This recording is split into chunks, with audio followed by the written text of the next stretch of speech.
நடுரோட்டில் gang வார். முன்னால் நிற்கும் ஆட்டோவை இடித்து தள்ளும் டெம்போ.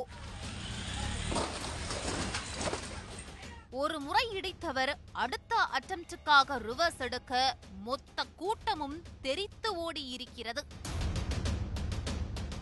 ஆனால் அதற்குள் குறுக்கே பாய்ந்த மற்றொரு டிரைவர் டெம்போவின் கண்ணாடியை கல்லால் அடிக்க இரும்பு பட்டையை எடுத்துக்கொண்டு துரத்தியிருக்கிறார்.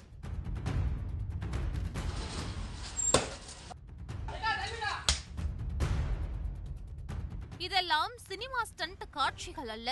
2 ஆங்கிரி ஆட்டோ டிரைவர்ஸ் நடுரோட்டில் செய்த ஆக்ஷன் சீக்வென்ஸ்.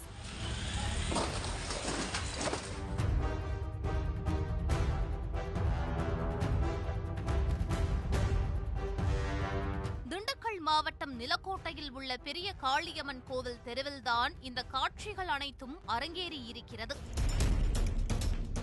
இது குறுகிய தெரு என்பதால் ஒரே நேரத்தில் 2 வாகனங்கள் செல்வது கடினம். இந்நிலையில்தான் சம்பவத்தன்று கோவில்பட்டி பகுதியிலிருந்து டெம்போ ஒன்று இந்த வழியாக வந்திருக்கிறது. அப்போது எதிரே வந்த ஷேர் ஆட்டோ செல்ல வழியில்லாததால் இருவரும் எதிர் திசையில் வண்டியை நிறுத்தியிருக்கிறார்கள். யாராவது பின்னால் சென்றால்தான் போக முடியும் என்பதால் யார் வண்டியை ரிவர்ஸ் எடுப்பது என்பதில் பிரச்சனை வந்திருக்கிறது. இதனால் இருவருக்கும் ஏற்பட்ட வாக்குவாதம் கைகலப்பாக மாற ஒரு கட்டத்தில் அவரவர் நண்பர்களுக்கு போன் செய்து சம்பவ இடத்திற்கு வர வைத்திருக்கிறார்கள். இதனால் சிங்கிள்ஸாக இருந்த சண்டை கேங்வாராக மாறி இருக்கிறது.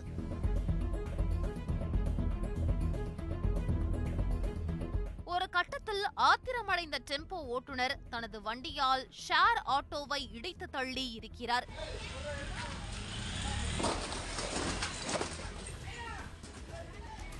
மீண்டும் இடிப்பதற்காக மின்னல் வேகத்தில் ரிவர்ஸ் எடுக்க பின்னால் இருந்து வேடிக்கை பார்த்த மக்கள் நூல் இழையில் உயிர் பிழைத்து ஓடியிருக்கிறார்கள்.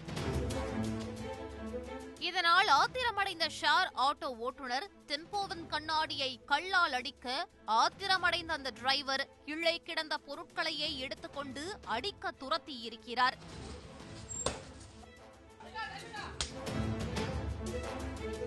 விட்டால் விடிய விடிய சண்டை போடுவார்கள் என்பதால் அக்கம் பக்கத்தில் இருந்தவர்கள் அவர்களை சமாதானப்படுத்தி அனுப்பி வைத்திருக்கிறார்கள். குறிப்பாக போக்குவரத்து விதிகளை மீறி டெம்போவில் ஆட்களை ஏற்றி வந்தவர் அவர்களை வண்டியில் வைத்துக் கொண்டே உயிருக்கு சேதாரம் ஏற்படுத்தும் வகையில் நடந்து கொண்டதை பார்த்த பொதுமக்கள் அச்சமடைந்திருக்கிறார்கள். இந்த சம்பவம் தொடர்பாக போலீசார் விசாரணை நடத்தி வருகிறார்கள். ஆனால் வழக்கு எதுவும் பதியப்படவில்லை. தற்போது இவர்களை எச்சரித்து அனுப்பினால் போலீசார் மீது இருக்கும் பயமே போய்விடும் என்பதால் முறையாக நடவடிக்கை எடுத்தால் மட்டுமே அது சாலையில் ரவுடிசம் செய்யும் ஓட்டுநர்களுக்கு சரியான பாடமாக இருக்கும் என பொதுமக்கள் கோரிக்கை விடுத்துள்ளனர்.